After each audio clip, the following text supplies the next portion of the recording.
It is unbelievable that we have trucks, these huge trucks, driving on the road with third-party insurance, that if they jam you little kuchu car, you don't know when a truck jam a car is what. It's right off right away.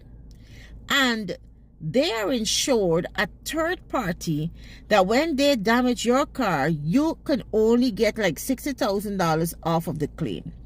No, man, that is some bullshit. Now, even cars, regular cars and so on, right? They have what is called a third party insurance. The third party insurance means that if me and you get into an accident, right? I am not covered in any sort of way, even though you may be wrong to me, right? If I am wrong or if I'm right, I don't get coverage from that insurance. Now, if I jam you and I'm wrong and I take responsibility, then whatever the claim has, I can give it to you from the third-party insurance. I remember when a guy drove into my car, basically damaging more than half of the car. He had third-party insurance, and all his insurance could have offered me towards a car that was damaged for over $1 million was $35,000. Now, I don't know how this has happened, but I think that the law of insurance needs to be changed. And I think that it is urgent that it is changed because, you see the amount of vehicles we got on the road. And I am more than certain that when this law or when third-party insurance law came into play, that we barely had two tuk-tuk car on the road with 2 donkey cart and a horse cart. And I am calling on the relevant authorities to actually address this third-party insurance. It is unfair knowing that you spend, some people spend all their life, some people beg, borrow, thief, pick fare for buy a little car on the road. And next thing you know, a big truck come and platam, break up your little car, break up your living, break up your hand, break up your foot. And then a third-party insurance only gives you a third of $5,000 or $50,000 or $60,000. It is utter disgust and nonsense.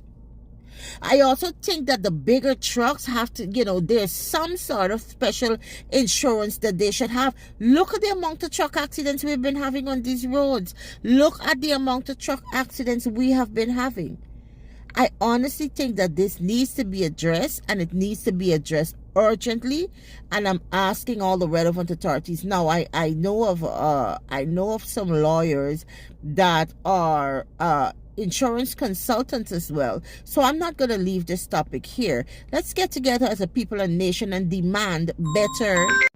Yeah, guys, sorry about that. So we're going to get together as a nation. I'm encouraging everybody to get involved in this and let us demand better insurance policies that protect us and our loved ones as well. Yes, Tucker. Good morning, Tucker. It's your bike Grumpy in the house, aka Slackbuck Tanif. Who guys I used to see and see what the PPP would have done. They would have tried to reduce the APNU coalition as a minor opposition so that they can get full control of this country. If you don't look and see that, then something is wrong with you. The PPP is trying to get rid of the major opposition parties so as them could be a one-party state in this country. And that is what we're heading to. Don't worry, Mohammed. Mohammed cannot challenge the PPP. So, when y'all talk about Mohammed win is complicit as the PPP, because this is what they set out to do. To get rid of all the rest of the party, AFC, the coalition, all the rest of the party, so that the PPP can be a one-state party as in Cuba, in Guyana. That is what they set out to do. And you, the Afro-Guyanese and the coalition supporter would have contributed to that. Because all you think about is just eat for today but forget tomorrow. You cater for today and today alone. And you do not care about your generations to come. So when you would have side on a certain side and a line,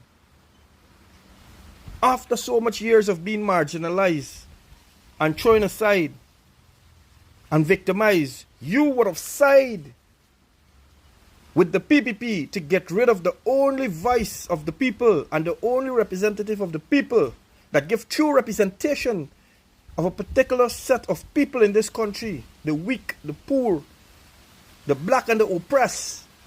You would have sided and choose that over a party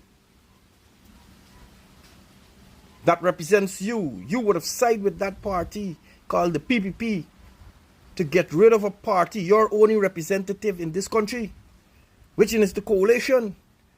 So when you start going through your hardship, who are you going to complain to? Who are you going to run to?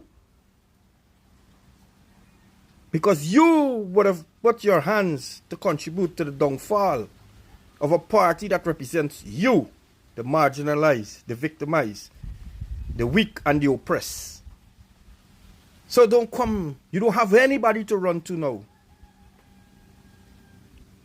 You would have chosen Muhammad over your own to lead you to where? To dictatorship. You would have given the PPP a 2/3 majority with Muhammad. Don't watch at the front now and the PPP hollering that they prefer to work with the AP and you than Muhammad. That's what they set out to do, to destroy and break the back of the camel, which is the AP in you. That is what they set out to do in the inception, and you guys would have fallen into that trap, and you have to live with that till you're dead and your generations to come. Enjoy your rest of the day, Slack Buckler out. You know when they say money is never enough, it is never enough. This is true. And this is true at board market this morning. Because $7,000 for a pound of celery, $1,600 for a pound of shallot, $900 for a pound of tomato. What else more? Lettuce, it dry up and hard and withered for $400 for like, you would get like 5 good leaf on it. 5. And why is it that pumpkin is $1,200 a slice? Like, size it used to be like $360, $400, $1,200 for the size. It is killing me. I am dying. This is hard. Anything else? No, I don't think anything else. But everything expensive.